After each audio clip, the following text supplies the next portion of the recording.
Hello, everyone. This is Jonathan Little, and I'm here today with the 10th episode of Weekly Poker Hand. And before we get started, I wanted to thank all of you for being here. If you guys were not watching this podcast and rating this podcast and commenting on it, I probably would have no desire to do it. But I like interacting with the poker community, especially the community who wants to learn and improve at the game. And I'm happy to have you all here. So, in this episode, I'm going to be doing a first for Weekly Poker Hand, at least for the reincarnated version of it that you guys are watching here on jonathanlittlepoker.com. I'm going to be going over one of my cash hands. Before, we had in episode 1 and 2, we had 2 cash game hands that were from my students, but today we're going to be going over some of mine, or at least one of mine. And today this hand is from a 10-20 cash game that was played at Commerce Casino. And today we're going to be dealing with playing against a maniac. And not just a regular maniac, sort of an absolute maniac. Alright, so we have a limp from a player in second position. It's worth noting that everyone has about 150 big blinds. Notice my opponents all have $3,000 in front of them. I have 5,000, but that's sort of irrelevant. What's relevant is that everyone has 3,000. We have a limp from a second position tag, tight aggressive guy. And then the player in the low jack seat, which is fourth position at a 9-handed table, decides to call as well. This player has been extraordinarily loose, splashy, aggressive randomly, and I'm very happy to see him in the pot. If he's in the pot, I'm probably going to be in the pot if I have any sort of a hand. So I have Jack 9 offsuit on the button. I'm a pretty big fan of calling. I think calling is great. It's going to allow you to see a cheap flop in position and not risk much of your stack. And normally, you would strongly consider raising in this scenario pre-flop because your opponents would call and then play really straightforwardly after the flop. But against the lag maniac, I just want to keep him in the pot, and I also don't want to give him the opportunity to blow me off my hand pre-flop. I'm trying to put in very small amounts of money so that I can stack my opponent later in the hand, or at least win a very big pot off of him. You have to realize whenever the pot's only $100, you're going to have a tough time getting 3,000 in whenever you flop the nuts. But against a maniac, you can find a way to get 1,000 in or so. So I definitely like calling and seeing a flop. It keeps the pots manageable and doesn't make you risk your stack all the time. So the player in seat 5 bets 60. That's seat 5. I say the player in the small blind, he's labeled seat 5 on this hand history replayer at Share My Pair. The guy in the small blind bets $60 onto a Jack 4 flop. So I have Jack 9 for 3 of a kind. He bets 60, and then the low Jack maniac decides to call. The flop is Jack of diamonds, Jack of clubs, 4 of spades. So what do I need to do with the Jack 9 offsuit? I think a lot of players would look at this and think, oh, I need to raise because fill in the blank. And honestly, I can't really fill in the blank. I don't think that your opponents are going to call your raise too often unless they have a jack. And if you think about this, which jacks are your opponents going to actually be playing? And most of them are going to be pretty good jacks. And also, if you just count the number of jacks there are, we're losing to about half of them and we're beating about half of them. And of course, we can discount Jack 2 and Jack 3 and Jack 4 and Jack 5. So really, I mean, you have to ask, are your opponents playing Jack 6 and Jack 7? And the answer is maybe. But you know your opponent's going to be playing Ace Jack, King Jack, Queen Jack, Jack 10, and Jack 9. So I think if I raise, unless my opponents are really just going to lose their minds, I don't think I'm going to be able to get too much value. So I'm not really in love with raising. And also, that makes me have the aggression in the hand, which means it's going to be hard for the low jack or for the lag maniac to all of a sudden take the lead and try to blow me off my hand. It's going to look like my hand is strong. And whenever your hand is strong, you want to do whatever you can to make it look as weak as possible. And also, this board is super dry. Jack 4 is about as bland as it gets. Turn is the ace of spades.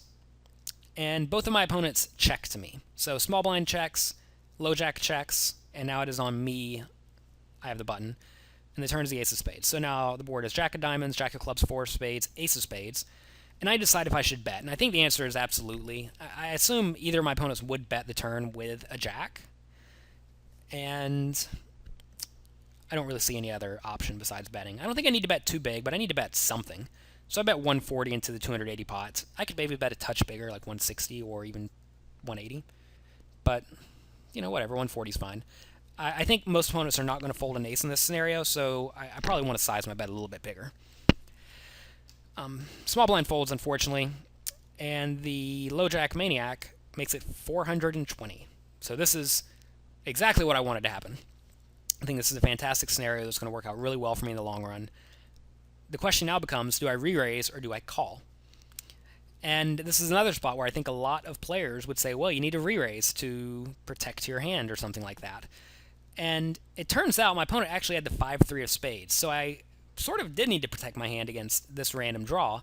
However, you have to realize that when I call this opponent's turn raise, my plan is to call any river. I don't care what it is. If it's an ace, I'm calling. If it's a 4, I'm calling. Well, I mean, I guess a 4 is irrelevant. If it's a spade, I'm going to call. There's really not any good way for me to squarely put my opponent on a spade draw, because on the flop, that means he had to call with 2 unpaired spades that does not include the ace. So that's pretty tough. I would think the only real hands that make sense are maybe king, queen of spades. But even then, it's kind of crazy. But clearly he called the flop with the intention of doing something insane on the turn. So he knew what he was doing. He had a plan. It was just probably not a great plan. So I'm definitely going to call the turn. I'm going to call if he bets on every river. And I think that this lag maniac is actually going to bet almost every single river. So I'm going to call, and I'm going to end up winning this hand on the river probably around 80% of the time, which is whenever he misses and he decides to bet.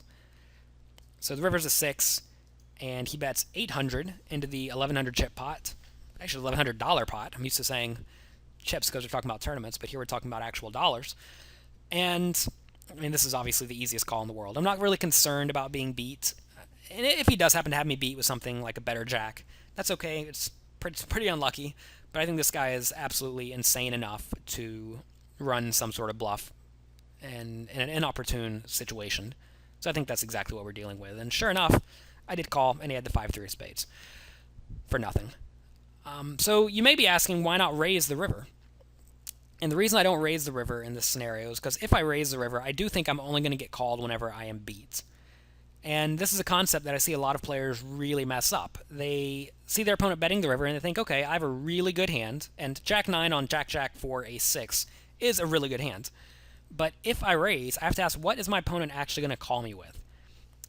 And it's pretty much a jack or better. And like I just said, we actually lose to most of the playable jacks. Obviously, we see my opponent playing 5-3 of spades, so maybe he plays Jack 2. Who knows?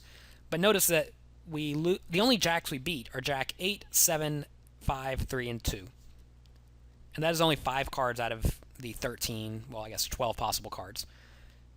Because he could have all the over cards and then 6 or 4 that gives him a full house. So assuming that's what we think his calling of a river raise range is, also he could have pocket 4s, which I lose to, pocket 6s, which I lose to.